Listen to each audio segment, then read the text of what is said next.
وبركاته. وعليكم السلام ورحمة الله. إن الحمد لله نحمده ونصلي على رسوله الكريم أما بعد فأعوذ بالله من الشيطان الرجيم بسم الله الرحمن الرحيم. وقال الله عز وجل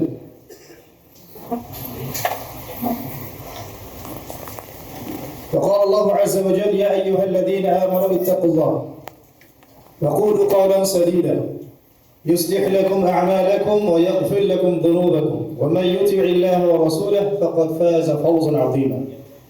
وقال الله عز وجل يا أيها الذين آمنوا اصبروا وصابروا ورابطوا واتقوا الله لعلكم تفلحون. وقال الله عز وجل إن تنصروا الله ينصركم ويثبت أقدامكم. وقال الله عز وجل في آية أخرى إن تتولوا يستبدل قوما غيركم ثم لا يكونوا أمثالكم.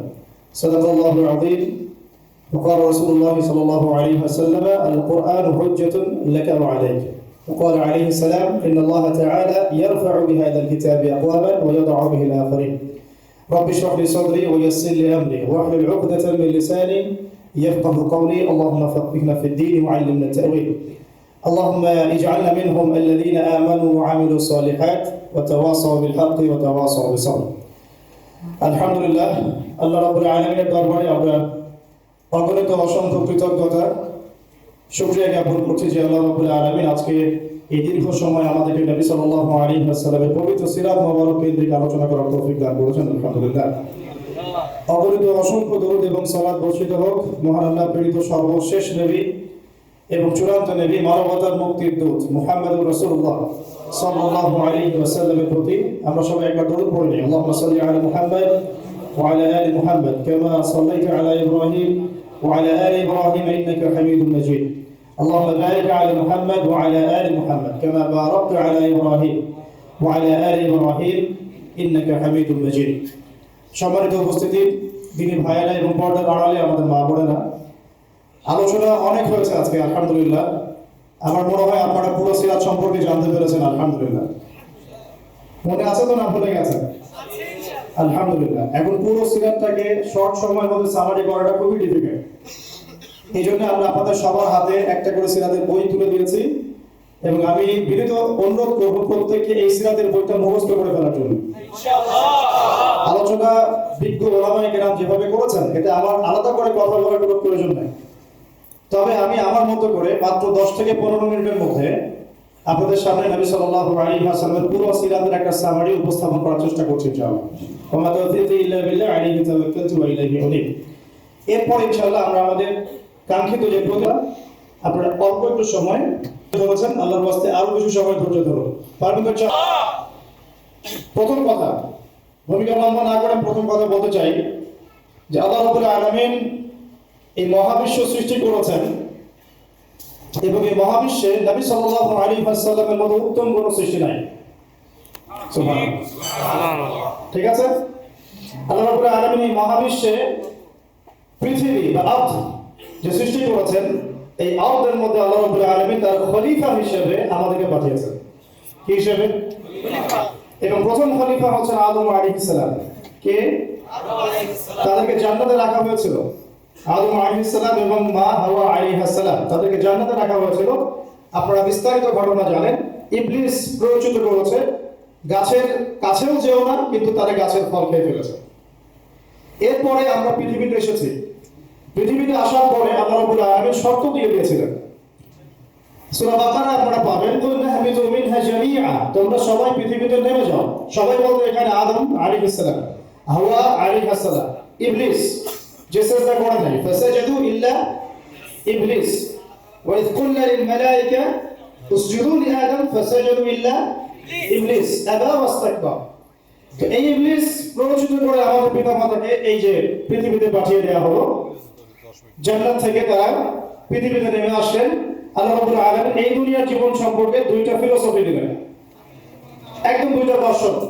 এক, আল্লাহ পাক বলছেন কুল নাহমিদু মিনহা জামিআ, তোমরা সবাই এখন পৃথিবীতে নেমে যাও। ফাইম্মা ইয়াতিয়াকুম মিন্নি হুদা, তোমাদের কাছে আমার পক্ষ থেকে হেদায়েত আসবে। কি আসবে? হেদায়েত মানে হচ্ছে নবী রাসূল এবং কিতাব। হেদায়েত মানে কি? নবী রাসূল এবং কিতাব। তোমাদের কাছে আমার পক্ষ থেকে হেদায়েত আসবে, ফামান তাবিআ হুদায়া ফালা খাউফুন আলাইহিম ওয়া লা হুম ইয়াহজানুন। যারা আমার সেই হেদায়েত মেনে চলবে, অর্থাৎ আমার প্রেরিত নবী রাসূল এবং কিতাবের অনুসরণ করবে এবং তাদের সুন্নাহর অনুসরণ করবে, ফালা খাউফুন আলাইহিম ওয়া লা হুম ইয়াহজানুন, তাদের কোনো ভয় নাই, কোনো দুশ্চিন্তা নাই। এটা ফিলোসফি নাম্বার 1।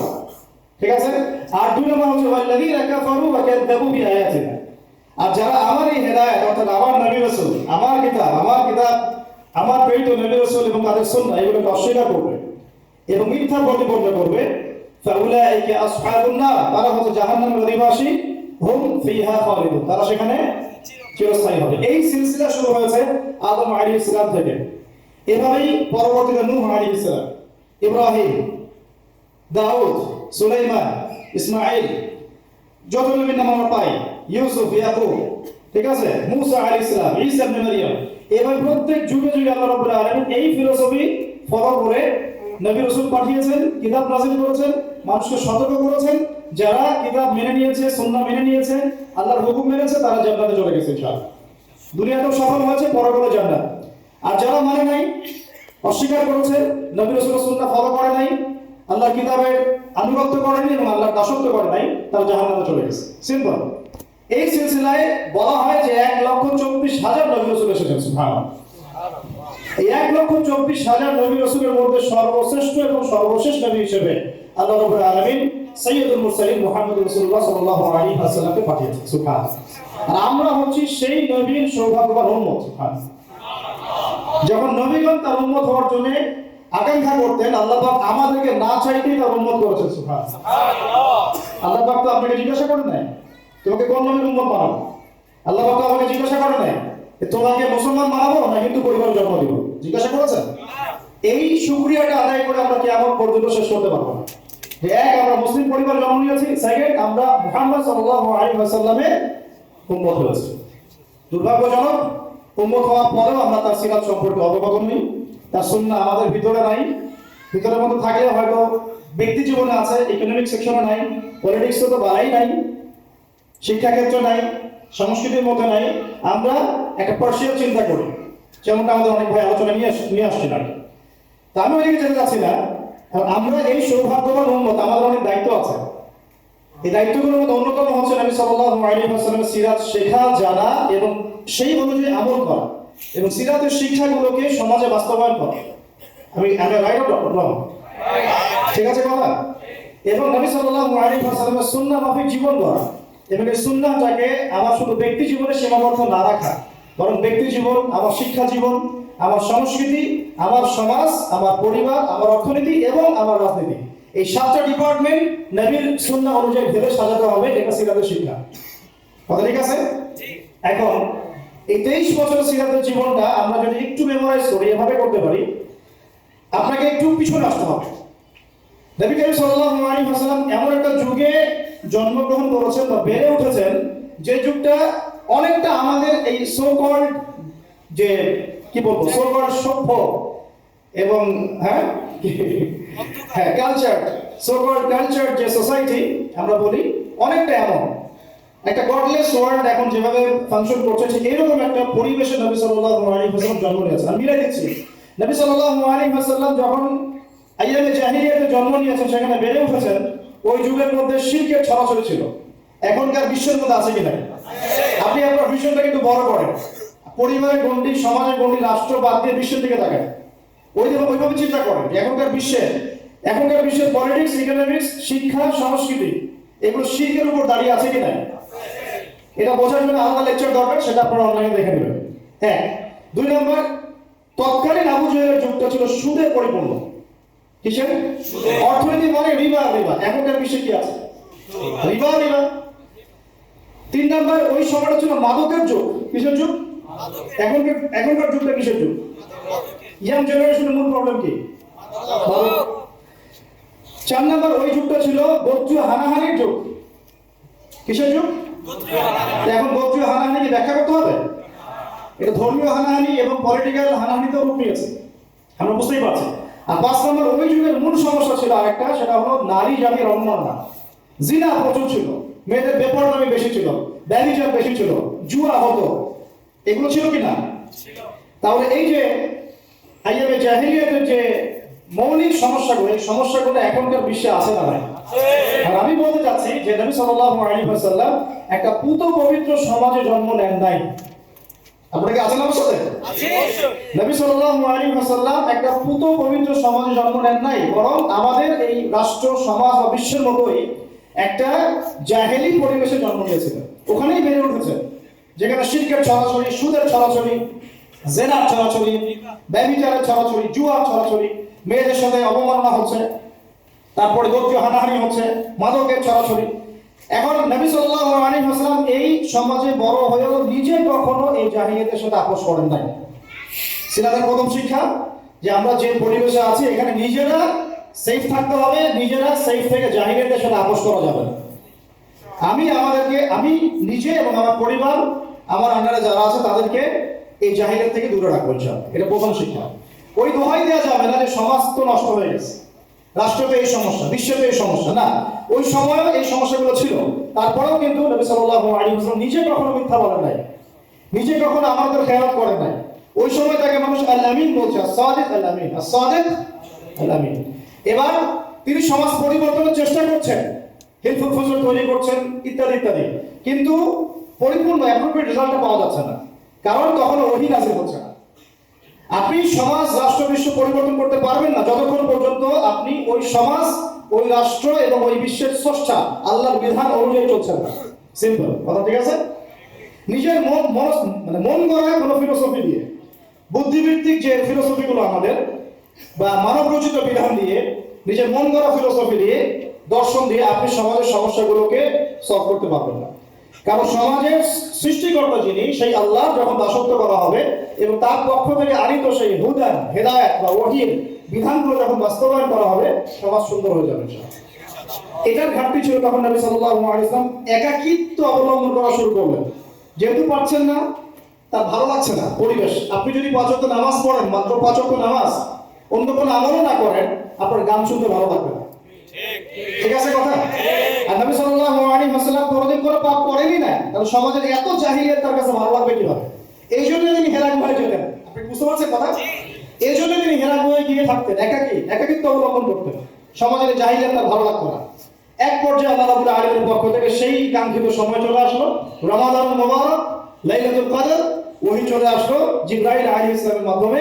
সূরা আলাক, ইকরা বিসমি রাব্বিকাল্লাযী খালাক, খালাকাল ইনসানা মিন আলাক, ইকরা ওয়া রাব্বুকাল আকরাম আল্লাযী আল্লামা বিল কলম, আল্লামাল ইনসানা মা লাম ইয়ালাম। দেখেন, প্রথম ওহীটা কি কেন্দ্রিক আসছে? পড়াশোনা কেন্দ্রিক। আল্লাহ পাক কিন্তু বললেন না শিরক করো না, মূর্তি পূজা করো না, ব্যভিচারের কাছেও যেও না, তোমরা একে অপরকে হত্যা করো না, পর্দা করো, যাকাত দাও। আছে? প্রথম ওহীতে কি আছে? পড়ো, পড়ো, পড়ো। এটাই আমরা বলি ইয়াং জেনারেশনকে, যদি আমরা চাই যে আমাদের সোসাইটি, আমাদের নেশনটাকে পরিবর্তন করতে, লেখাপড়া এবং জ্ঞানতাত্ত্বিক বিপ্লবের কোনো বিকল্প নাই। এবং এই উদ্দেশ্যে আমাদের আয়োজনগুলো করা। অনলাইন ইউনিভার্সিটি বলেন, মাদ্রাসা বলেন, বক্তব্য বলেন, যত কিছু আপনারা শুনছেন, দেখছেন, এগুলো একটা উদ্দেশ্যে, যাতে আমরা আমাদের প্রজন্মটাকে শিক্ষিত করতে পারি। ওই জায়গায় যারা আঘাত করেছে, যাতে আপনারা একটা কি বলবো, সোকল্ড, ওই যে বাবা বলছে সোকল্ড প্রগতিশীল চেতনায় এগিয়ে যান এবং শরীফের গল্প পড়েন। এই উদ্দেশ্যে আপনাদেরকে শিক্ষা ক্ষেত্রে এভাবে মূল ইসলামিক ট্র্যাক থেকে সরিয়ে ফেলা হচ্ছে।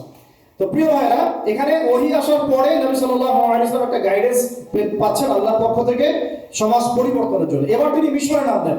প্রথমে ভয় পেয়েছেন, তিনি স্ত্রীর কাছে গিয়েছেন, জাম্বিলুনি, অনেক ঘটনা আছে, এগুলোতে আমি যাচ্ছি না, আপনারা সবাই জানেন এগুলো। মূল কথাটা কি? আল্লাহ পাক তাকে বলছেন সূরা মুজাম্মিল, ইয়া আইয়ুহাল মুদাম্মিল, ইয়া আইয়ুহাল মুদাথথির, সূরা মুদাথথির, ইয়া আইয়ুহাল মুদাথথির কুম ফাআনদির ওয়া রাব্বুকা ফাকাব্বির ওয়া সিয়াবাকা ফাতাহির ওয়া রুজ্জা ফাহজুর। দ্বিতীয় ওহীর একটা মৌলিক কথা হচ্ছে কুম ফাআনজির, হে কওম, আপনি ভয় পায়েন না, আপনি ভয় পায়েন না, নিজের জানের উপর কোনো আশঙ্কা করেন না, আপনি আমার মনোনীত বান্দা। আপনি মনে করছেন যে কি ব্যাপার, আমাকে কোন ফেরেশতা এসে চেপে ধরলো, অস্বাভাবিক মনে হচ্ছে, না, আপনি উঠেন মানে বিছানা থেকে উঠেন না, উঠেন মানে হচ্ছে আপনি উঠেন, সমাজে নামেন, দাঁড়ান, আমার ওহী নিয়ে মানুষকে সতর্ক করেন। সুবহানাল্লাহ। তিনি ছিলেন কায়না বাশীরান ওয়া নাযীরা, তিনি ছিলেন সুসংবাদদাতা এবং সতর্ককারী। তারপর রাহমাতুল লিল আলামিন, তিনি ছিলেন কি? পুরো বিশ্বের জন্য দয়া। এখন এই আদেশ আসা মাত্রই নবী সাল্লাল্লাহু আলাইহি ওয়াসাল্লাম উঠে দাঁড়ালেন, সমাজে নামলেন, নেমে দাওয়াতের মেহনত শুরু করলেন। খুব সংক্ষেপে বললে প্রথম 3 বছর তিনি গোপনে দাওয়াত দিয়েছেন। কত বছর? 3 বছর গোপনে দাওয়াত দিয়েছেন। আমাদের অনলাইন মাদ্রাসার বয়সই হয়নি 3 বছর, আর তিনি গোপনে ইন্ডিভিজুয়াল দাওয়াত দিয়েছেন মানুষকে 3 বছর, মানুষের ডোর টু ডোর গিয়ে। তখন প্রকাশ্যে বলেনই নাই যে লা ইলাহা ইল্লাল্লাহ মুহাম্মাদুর রাসূলুল্লাহ, এটা প্রকাশ্যে বলাই হয়নি।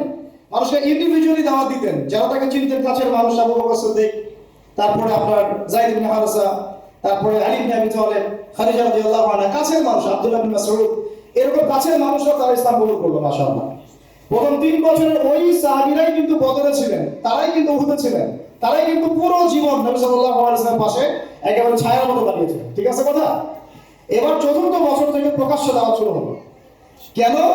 কারণ এই সময় থেকে আল্লাহ রাব্বুল আলামিন যেমন আদেশ করলেন, ওয়াইজিল আশিরাতাকা আল-আকরাবিন, তুমি তোমার নিকট আত্মীয়দেরকে প্রকাশ্যে দাওয়াত দাও এবং কাছের তোমার গোত্রদেরকে দাওয়াত দাও। তিনি সাফা পাহাড়ের পাদদেশে উঠলেন, সবাইকে দাওয়াত দিলেন।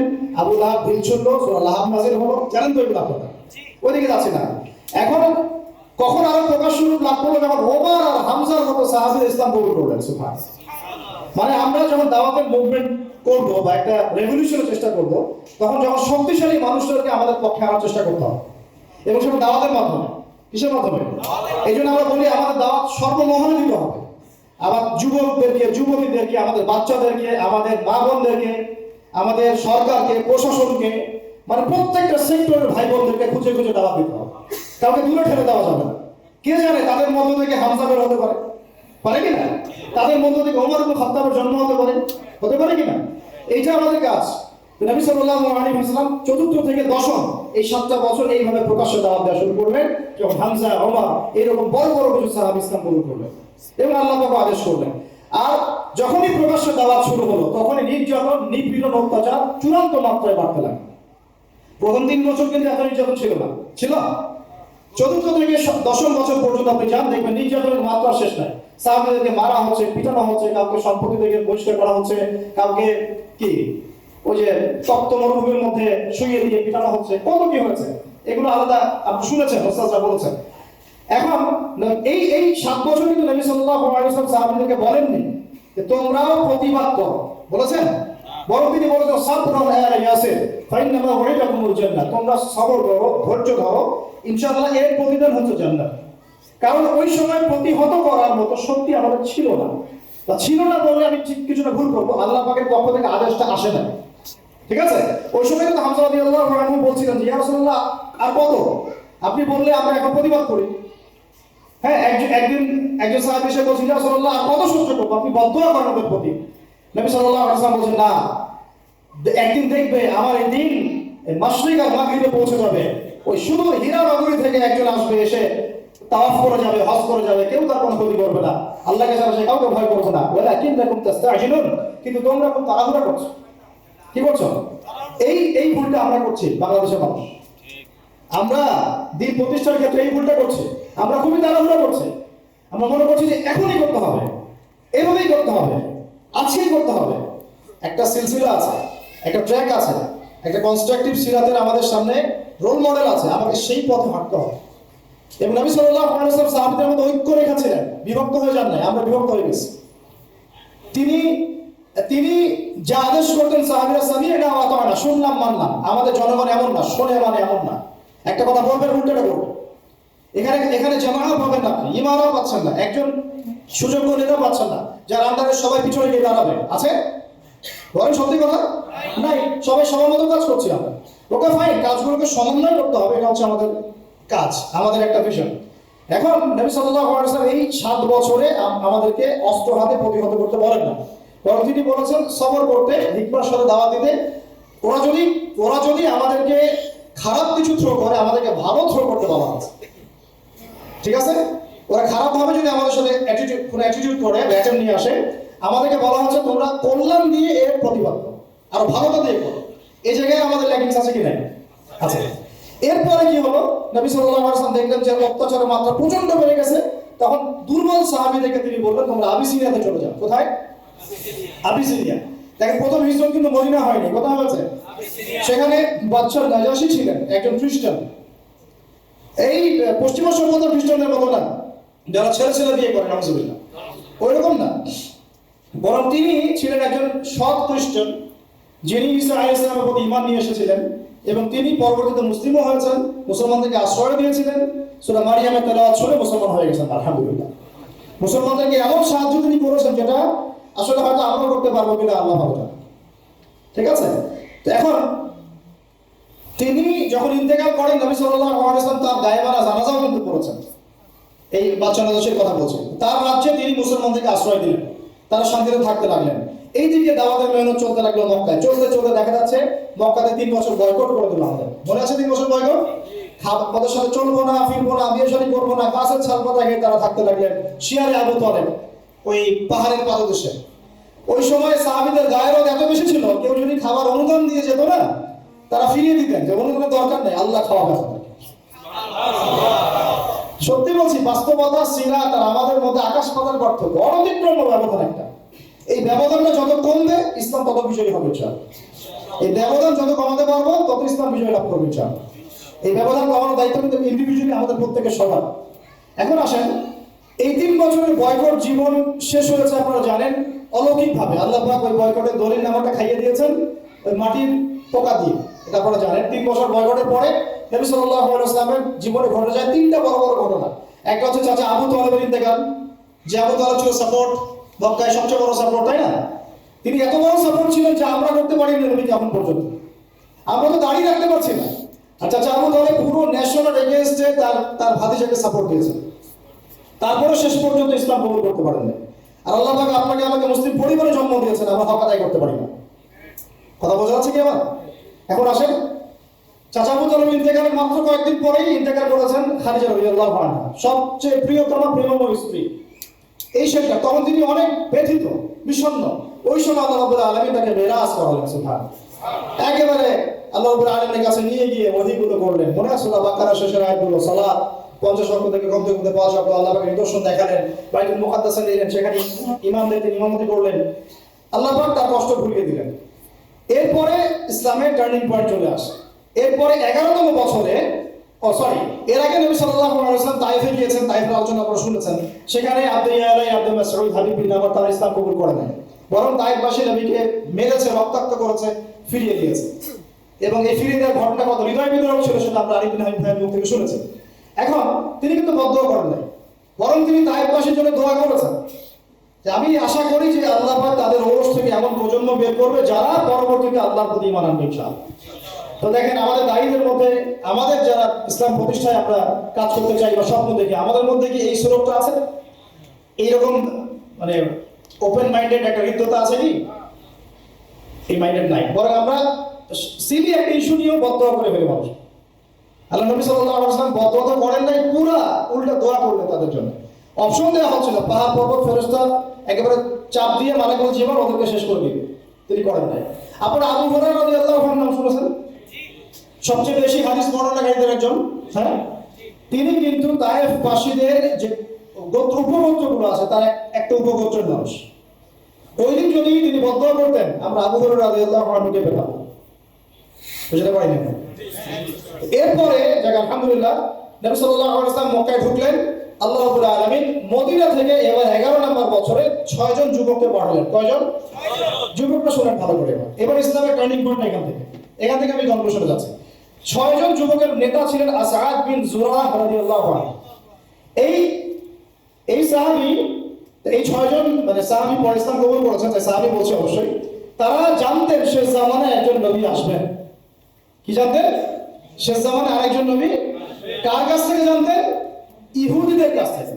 ইহুদিরা কোথায় ছিল? মদিনায় ছিল। কয়টা গোত্র ছিল? 3টা, বনু কুরাইজা, বনু কাইনুকা, বনু নাজির। ওরা মদিনায় কি করছিল? ওরা মদিনায় শেষ নবীর আগমনের অপেক্ষা করছে। তাহলে ওরা এখন ফিলিস্তিনে কি করছে? ওদের মাসিহ দাজ্জালের আগমনের অপেক্ষা করতেছে। বুঝাতে পারতেছি আমি বিষয়টা? এখন সারা দুনিয়া বাদ দিয়ে বাইতুল মুকাদ্দাসে কি করতেছে? রাশিয়া জায়গা দেয় না কেন? আমেরিকা যার বন্ধু, ওকে জায়গা দেয় না কেন? আমেরিকাতে অনেক জায়গা ফাঁকা পড়ে আছে, ও তো চাইলে 10টা ইসরায়েল রাষ্ট্র প্রতিষ্ঠা করতে পারে, মানে করে না কেন? ব্রিটেন বেলফোর্ড ডিক্লারেশনের মাধ্যমে এই আপনার 1917 সালে জায়গা উন্মুক্ত করলো, উসমানীয়দেরকে বের করে দিল, তাই না? উসমানীদেরকে পরাজিত করে ওই জায়গায় উন্মুক্ত করলো, করে ব্রিটেন সেখানে থাকলো না কেন, ওদেরকে জায়গা দিল কেন? এত যদি মিত্রতা, পশ্চিমা কোনো কান্ট্রি ওদেরকে জায়গা দেয়নি কেন?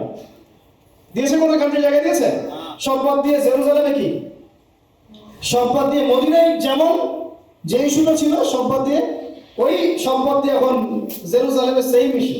ওইখানে তো অপেক্ষা করছিল ওই তিনটা কম, বনু কুরাইজা, বনু কাইনুকা, বনু নেজির, শেষ নবী মুহাম্মদ সাল্লাল্লাহু আলাইহি ওয়াসাল্লামের আগমনের জন্য।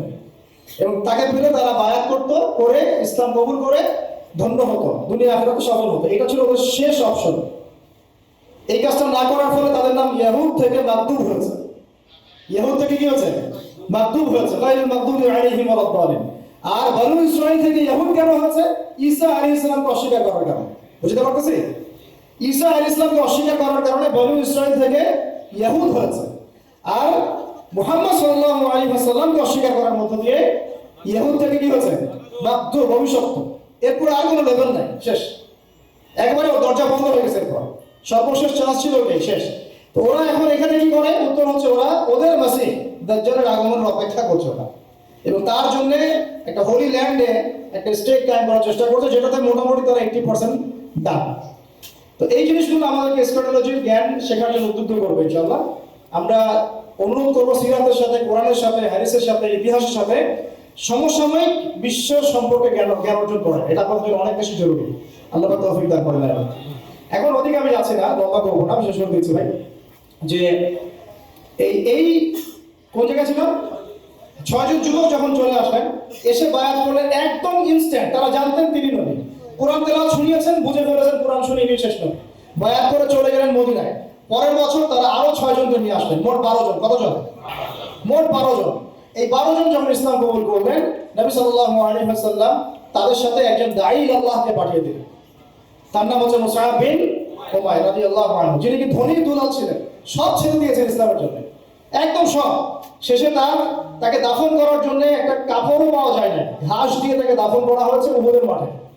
তো মুসআব বিন উমাইর রাদিয়াল্লাহু আনহুকে আল্লাহ নবী পাঠিয়ে দিলেন, তুমি যাও মদিনায় দাওয়াতি কাজ করো। কিসের কাজ করো? দাওয়াতি কাজ করো। কার জন্য? কোন দলের পক্ষে, কোন ব্যক্তির পক্ষে, নাকি আল্লাহর জন্য? শুধুমাত্র আল্লাহর দিকে মানুষকে ডাকবা, আর আমাকে শেষ নবী হিসেবে মানবে, এই ইতাআতের দিকে তুমি ডাকবা। তিনি গেলেন, আল্লাহ পাক তাকে এত বরকত দিয়েছিলেন আলহামদুলিল্লাহ, মাত্র 1 বছরে, কত বছর? 1 বছরে মদিনার 75টা ফ্যামিলি ইসলাম কবুল করেছে। এটা কিন্তু ছোট সংখ্যা না, ওই সময় প্রেক্ষাপটে সংখ্যাটা অনেক বড়। আর তাদের মধ্যে নেতৃস্থানীয় অনেক ব্যক্তিবর্গ ছিল আলহামদুলিল্লাহ। নেতৃস্থানীয় ব্যক্তি যাদের কথা অন্যরা শুনে, এমন অনেক মানুষ ছিল সেখানে। তো আওস ও খাজরাজ যখন ইসলাম কবুল করলো, তখন নবী সাল্লাল্লাহু আলাইহি ওয়াসাল্লামের উপরে হিজরত করার আদেশটা আসলো। এবার আপনি হিজরত করতে পারেন। নবী সাল্লাল্লাহু আলাইহি ওয়াসাল্লাম এবার গিয়ে হিজরত করলেন মদিনায়। তাহলে প্রেক্ষাপটটা তৈরি হয়েছে মক্কায়, আর মদিনায় রাষ্ট্র কায়েমের প্রেক্ষাপট আগে থেকেই দাওয়াতের মাধ্যমে তৈরি হয়েছে। এবার সেখানে গিয়ে তিনি যা করলেন, তিনি তখন আর কিন্তু দুর্বল নন, মুসলমানরা তখন আর কি না, দুর্বল না, সাহাবীরা নির্যাতিত না। তারা একটা ভূখণ্ড পেলেন, একটা জনসমষ্টি পেলেন, একটা সার্বভৌমত্ব পেলেন, একটা রাষ্ট্রের ফাংশন যা যা লাগে সবই পেলেন। সেখানে গিয়ে তিনি মক্কার মতো দারুল আরকামের মতো মসজিদ নববী নির্মাণ করলেন। তার আগে মসজিদে কুবা নির্মাণ করেছেন, ঠিক আছে কথা। তারপরে তিনি আনসার আর মুহাজিরদের মধ্যে ভ্রাতৃত্বের বন্ধন স্থাপন করলেন। মানে ঐক্য লাগবে আপনার, তাছাড়া আমরা দিন প্রতিষ্ঠা করতে পারবো না। তারপরে তিনি ইহুদিদের সাথে, অন্যদের সাথে মদিনা সনদ করলেন, ঠিক আছে। এই সনদগুলো ভঙ্গ করেছিল ইহুদিরা। তার ফলশ্রুতিতে বনু কাইনুকাকে বের করা হয়েছে, বনু নাজিরকে বের করা হয়েছে, বনু কুরাইজাকে বের করা হয়েছে, যুদ্ধগুলো হয়েছে। এরপরে সামরিক বাহিনী গঠন হয়েছে, অর্থনৈতিক ভিত্তি শক্ত করা হয়েছে, সারিয়া অভিযানগুলো শুরু হয়েছে। আপনারা অনেকে মনে করেন যে বদর মনে হয় প্রথম যুদ্ধ, না, বদরের আগে অনেকগুলো সারিয়া হয়েছে। সারিয়া সেই যুদ্ধগুলোকে বলা হয় যেখানে নবী সাল্লাল্লাহু আলাইহি ওয়াসাল্লাম নিজে উপস্থিত ছিলেন না, অন্যকে দায়িত্ব দিয়েছে, ঠিক আছে। আর হ্যাঁ ঠিক আছে, সারিয়াটাকে বলে যেখানে নবী সাল্লাল্লাহু আলাইহি ওয়াসাল্লাম নিজে উপস্থিত ছিলেন না, অন্যকে দায়িত্ব দিয়েছেন। আর যে যুদ্ধে তিনি নিজে উপস্থিত ছিলেন তার নাম কি? গাজওয়া। তো এই কয়েকটা সারিয়া হওয়ার পরে আবু সুফিয়ানের কাফেলা যাচ্ছিল শামে, ওটাকে আক্রমণ করাকে কেন্দ্র করে ঘটনা ঘটে গেল, এবং এটাকে কেন্দ্র করে বদরের প্রেক্ষাপট তৈরি হল। এবং বদরের যুদ্ধ মুসলমানরা জয়লাভ করলার পরে জানেন একদম বিশাল ব্যবধান, 70 জন কাফের মারা গেল, 70 জনকে বন্দী করা হলো। মুসলমানরা মাশাআল্লাহ পুরো বিশ্বকে জানাই দিল যে একটা শক্তি রাইজ করেছে আলহামদুলিল্লাহ, যেটা কারোর সামনে মাথা নত করবে না ইল্লাল্লাহ, আল্লাহ ছাড়া। কথা ঠিক আছে? এরপর উহুদে তারা প্রতিশোধ দিতে আসলো। কি করতে আসলো? কিসের প্রতিশোধ? বদরের পরাজয়ের প্রতিশোধ। এই যুদ্ধটা আমরা প্রায় জিতেই গিয়েছিলাম, একটা ভুল। মাত্র কয়টা ভুল? একটা খালি ভুল। কি ভুল বলো তো? ওই যে জাবাল রুমার উপর দাঁড়িয়ে থাকবা, ওখান থেকে নামবা না। জাবাল রুমার উপর দাঁড়িয়ে থাকবে, ওখান থেকে নামবা না। সাহাবীরা নেমে আসছিলেন অল্প কয়েকজন ছাড়া। এই সুযোগটা নিয়েই খালিদ বিন ওয়ালিদ রাদিয়াল্লাহু আনহু, তিনি তখন মুসলিম হন নাই, পিছন দিক থেকে এসে একেবারে ইনস্ট্যান্ট অনেক সাহাবী, প্রায় 70 জন সাহাবী শাহাদাত বরণ করলেন। আমি যদি আপনাদেরকে উহুদ মাঠটা দেখাতে পারতাম কোন ইয়াতে, মানে প্রজেক্টরের মাধ্যমে, এবং ওখানে উপস্থিত থেকে আমরা এটা দেখেছি যে কোন দিকে মুসলমানরা ছিল, কোন দিকে কাফেররা ছিল, কোন দিক থেকে আক্রমণটা হচ্ছে, এটা আমি ওই মাঠে গেলে বোঝাতে পারবো না স্ট্র্যাটেজি কেমন ছিল। যাই হোক, মুসলমানরা দুই দিকে চাপে পড়ে গিয়েছিল, এতে করে উহুদের যুদ্ধে একটা সাময়িক বিপর্যয় শুরু হয়েছে। আপনারা জানেন ফলাফল কি হয়েছে। আমাদের নবী সাল্লাল্লাহু আলাইহি ওয়াসাল্লাম স্বয়ং নিজেও মার খেয়েছেন সাল্লাল্লাহু আলাইহি ওয়াসাল্লাম, যেটা আপনারা আলোচনা শুনেছেন ইতিমধ্যে। এরপরে তারা আরো বড় শক্তি ক্রিয়েট করেছিল খন্দকের যুদ্ধে আক্রমণ করার জন্য। খন্দকের খাল করা হয়েছে সালমান আল ফারিসি রাদিয়াল্লাহু আনহুর পরামর্শে। তো খন্দক যুদ্ধের খাল নবী সাল্লাল্লাহু আলাইহি ওয়াসাল্লাম নিজে খুঁড়েছেন, মনে আছে আপনাদের? পেটে পাথর বেঁধে। তারপর খন্দকের যুদ্ধে তারা মদিনা অবরোধ করে বেশি দিন টিকতে পারে নাই। 1 থেকে 1.5 মাসের মধ্যে তারা সেখান থেকে চলে গিয়েছে। আল্লাহ পাক ঝড় পাঠিয়েছেন, বাতাস পাঠিয়েছেন, ফেরেশতা দিয়ে সাহায্য করেছেন, প্রচন্ড শীত নামিয়ে দিয়েছেন, এবং মুসলমানরা ওই যুদ্ধটাকে বলা হয় একটা ব্যারিয়ার। মানে এরপর থেকে মুসলমানরা আর মানে ডিফেন্সিভ কোনো যুদ্ধ করে নাই, সব এরপর থেকে সবগুলোই আক্রমণাত্মক যুদ্ধ হয়েছে। এটা একটা ব্যারিয়ার বলা হয় খন্দকের যুদ্ধ। এই যুদ্ধটাকে আমরা মোটামুটি জয়লাভ করি। তারপরে নবী করিম সাল্লাল্লাহু আলাইহি ওয়াসাল্লাম দাওয়াতের মেহনত বাড়ান, সারি অভিযানগুলো বাড়ান। এক পর্যায়ে স্বপ্ন দেখছেন যে তিনি বাইতুল্লাহ তাওয়াফ করছেন। সাহাবীরা চিন্তা করলেন, হ্যাঁ আমরা ইনশাআল্লাহ উমরা করতে যাবো বা হজ করতে যাবো, ইত্যাদি ইত্যাদি। তো সবাই রেডি হলেন, 1400 সাহাবী যাচ্ছেন উমরা করতে নিরস্ত্রভাবে। কিন্তু আবু সুফিয়ানের কাফেলা তাদেরকে আটকে দিল। খালিদ বিন ওয়ালিদ সেখানে ছিলেন, তিনি তখন মুসলিম হননি কিন্তু, ঠিক আছে?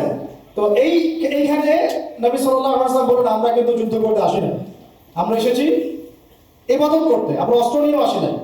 তো ঠিক আছে, তোমরা ঢুকতে পারবে না, এই বছর উমরা করতে পারবে না, পরের বছর আসতে হবে, তাও পরের বছর অস্ত্র ছাড়া আসতে হবে, 3 দিনের বেশি থাকতে পারবে না, 10 বছর আমরা কেউ কারোর সাথে যুদ্ধ করবো না, এই 10 বছরে তোমাদেরকেও আমাদের দলে আসলে ফিরাই দিব না, আর আমাদেরকেও তোমাদের দলে গেলে ফিরাই দিতে হবে।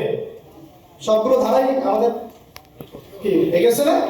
নবী সাল্লাল্লাহু আলাইহি ওয়াসাল্লাম বলেন, ঠিক আছে, ডান, ওকে ফাইন, কোনো সমস্যা নেই। এইবার নাযিল হচ্ছে ইন্না ফাতাহনা লাকা ফাতহান মুবিনা। এই হুদাইবিয়ার এই সন্ধির মধ্য দিয়ে আমি তোমাকে স্পষ্ট বিজয় দিয়ে দিয়েছি। সুবহানাল্লাহ।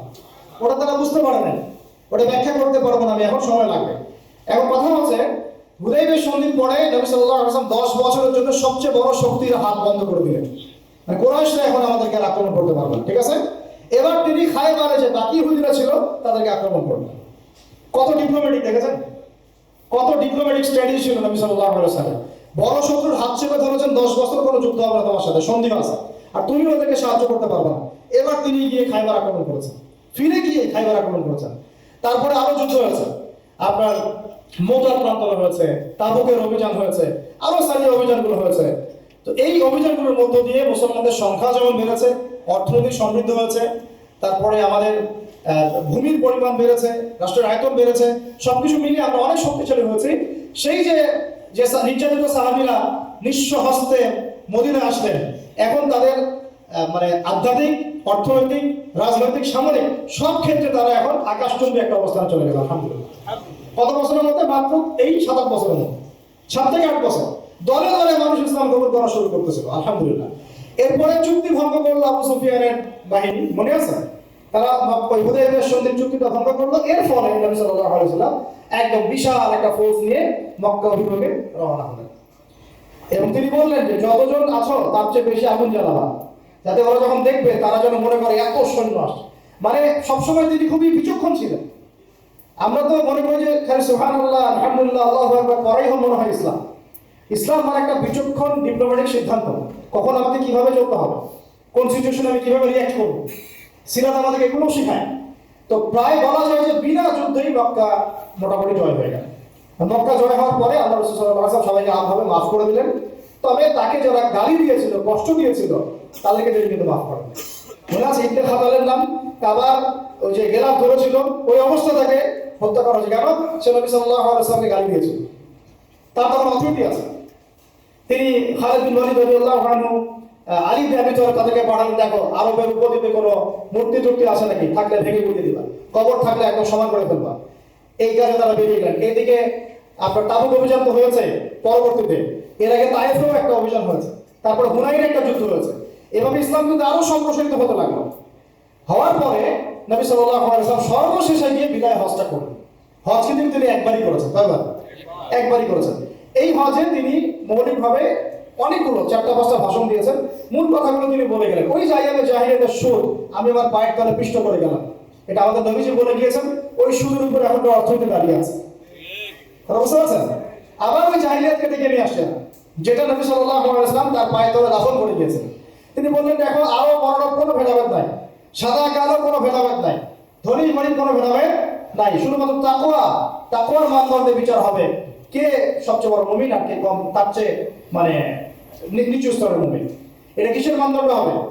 তাকওয়ার মানদণ্ড। আরো বড় কোনো ভেদাভেদ নাই, সুদ পায়ের তলে দাফন করে গেলাম। তোমরা মেয়েদের ব্যাপারে সতর্ক থেকো, তোমাদের দাস দাসীর ব্যাপারে সতর্ক থেকো। তারপরে তোমরা পরস্পর ভাই ভাই হয়ে যাও, আজকে পর তোমরা বিভক্ত হবে না। আমি রেখে যাচ্ছি দুইটা জিনিস, দুইটা বিষয় বস্তু, একটা হলো কোরআন, একটা সুন্নাহ, সুন্নাত নবীহি, একটা কিতাবুল্লাহ। লান তাদিল্লু বিহিমা, লান তাদিল্লু মা তামাসসাকতুম বিহিমা, তোমরা কোনোদিন পথভ্রষ্ট হবে না যতদিন এই দুইটাকে আঁকড়ে ধরে রাখবে। এইভাবে তিনি অনেকগুলো নসিহত করলেন। তার মধ্যে শেষের দিকে, এই বিদায় হজ ভাষণের শেষে মনে হয় তিনি 80 থেকে 83 দিন বেঁচেছিলেন। 80 থেকে 83 দিন। এবার তিনি মদিনায় ফিরে যান, অসুস্থ হয়ে পড়েন। অসুস্থ অবস্থায় তিনি আরো কিছু নসিহত করেছেন। যেমন তিনি বলেছেন, সালাতের ব্যাপারে সর্বোচ্চ গুরুত্ব দিবে, তোমাদের অধীনস্থদের ব্যাপারে গুরুত্ব দিবে, রাষ্ট্র কোনো দূত আসলে সম্মান করবে, আরব উপদ্বীপ থেকে ইহুদিদেরকে বের করে দিবে। দেখেন ওরা আজকে আরব উপদ্বীপ শাসন করতেছে।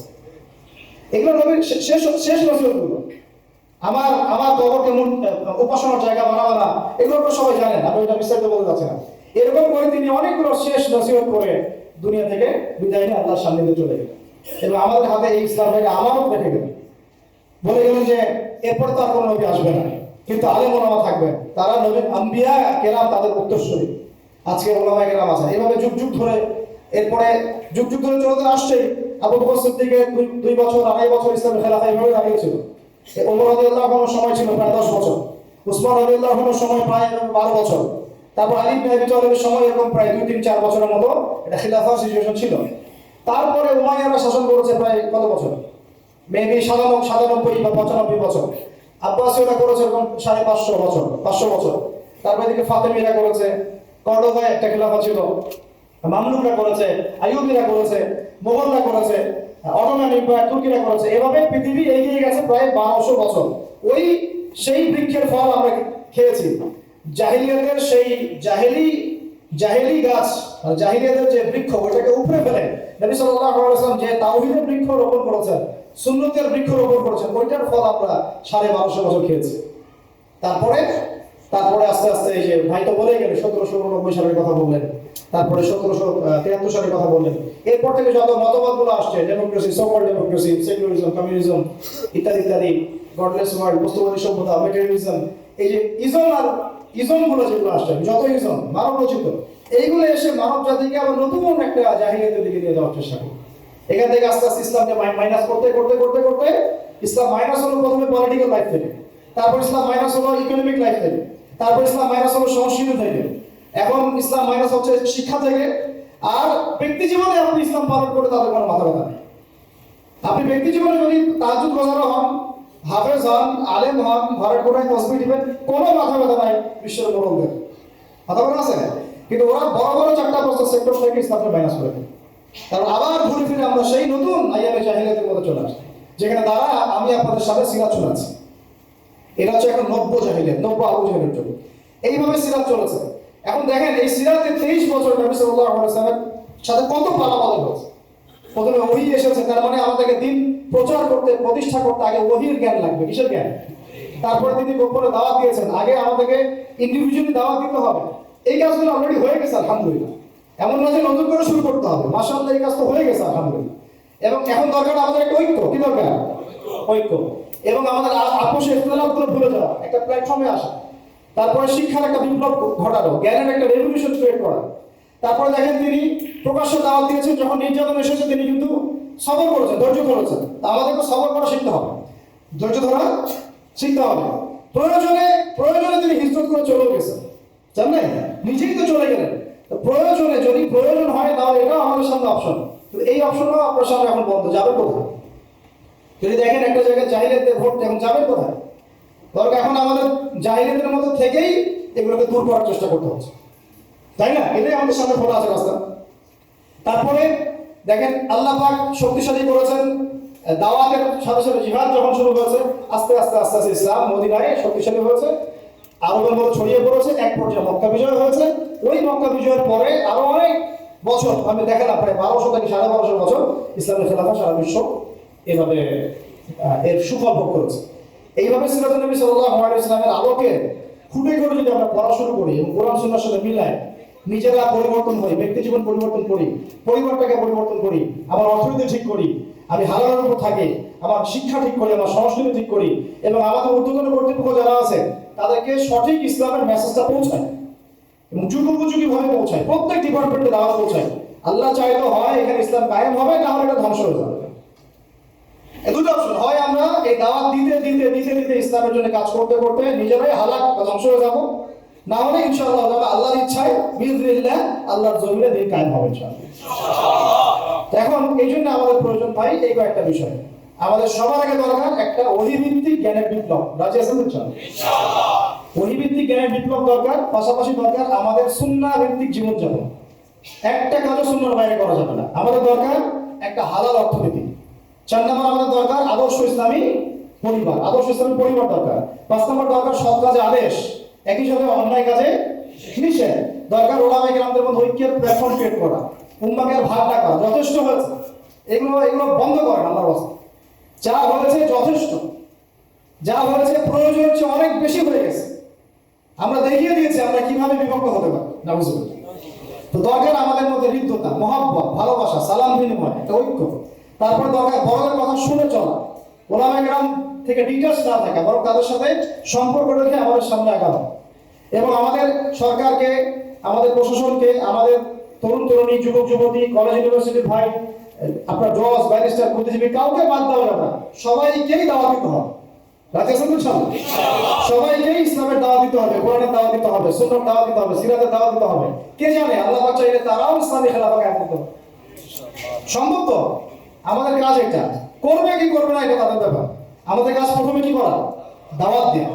এরপর দাওয়াত দিয়ে যদি আপনি দেখেন কোনো কাজই হচ্ছে না, আপনার জন্য অন্য রাস্তা খোলা আছে। ওই যে আবিসিনিয়া, ওই যে তায়েফ, ওই যে মদিনা, এইগুলো আপনার রাস্তা। এখনকার আবিসিনিয়া কোনটা আল্লাহই ভালো জানে, এখনকার যুগের মদিনা কোনটা আল্লাহই ভালো জানে। এটা আপনাকে আমাকে খুঁজে খুঁজে বের করতে হবে। তো যাই হোক, এভাবে সিরাতুল নবী সাল্লাল্লাহু আলাইহি ওয়াসাল্লামের আলোকে আমরা আজকে প্রত্যয় গ্রহণ করি, দৃঢ় শপথ গ্রহণ করি যে ইনশাআল্লাহ তাআলা আমরা আমাদের ব্যক্তি জীবন থেকে শুরু করে সর্বোচ্চ লেভেল পর্যন্ত ঢেলে সাজানোর চেষ্টা করব ইনশাআল্লাহ। সর্বপ্রথম আমরা আল্লাহর কাছে তৌফিক চাই যেন আল্লাহ রাব্বুল আলামিন আমাদের সবাইকে নবী সাল্লাল্লাহু আলাইহি ওয়াসাল্লামের সুযোগ্য উম্মাহ হওয়ার তৌফিক দান করেন। এই নামটা বাস্তব উম্মত, মুখে ভালোবাসি এমন না, সুযোগ্য উম্মাহ হওয়ার তৌফিক দান করেন। এক, দুই, আল্লাহ পাক যেন আমাদেরকে তৌফিক দেন আমরা নবীকে ভালোবাসার মতো বাসতে পারি সাল্লাল্লাহু আলাইহি ওয়াসাল্লাম।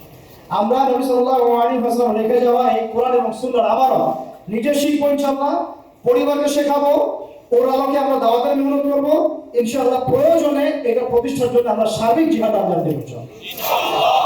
এরপরে আমরা আমাদের অর্থনীতি থেকে হালাল করবো, সমস্ত মহলে দাওয়াত পৌঁছাবো এবং উম্মার মধ্যে একটা ঐক্যের প্ল্যাটফর্ম ক্রিয়েট করার চেষ্টা করবো ইনশাআল্লাহ। আমরা কারো প্রতি মানে চরমপন্থী হবো না, একই সাথে আমরা শৈথিল্যতাবাদীও হবো। আমরা গোলানো মার্কা তালগোল পাকানো এরকম মুসলিম হবো না, আবার একই সাথে চরমপন্থী ওভার এগ্রেসিভ কোনো পদক্ষেপের দিকে যাব না, আমরা মধ্যমপন্থী হবো ইনশাআল্লাহ। এবং এইভাবে আমরা সিরাতের শিক্ষাকে কাজে লাগিয়ে আগামী দিনে আল্লাহ পাকের জমিনে আল্লাহর দিনকে প্রতিষ্ঠার চেষ্টা করবো ইনশাআল্লাহ। আল্লাহ পাক আমাদের সবাইকে ব্যক্তি জীবন থেকে শুরু করে আমাদের পারিবারিক জীবন, অর্থনৈতিক জীবন, আমাদের সামাজিক জীবন, আমাদের রাষ্ট্রীয় জীবন নবী সাল্লাল্লাহু আলাইহি ওয়াসাল্লামের পবিত্র সিরাতের আলোকে, সুন্নাহর আলোকে সর্বোপরি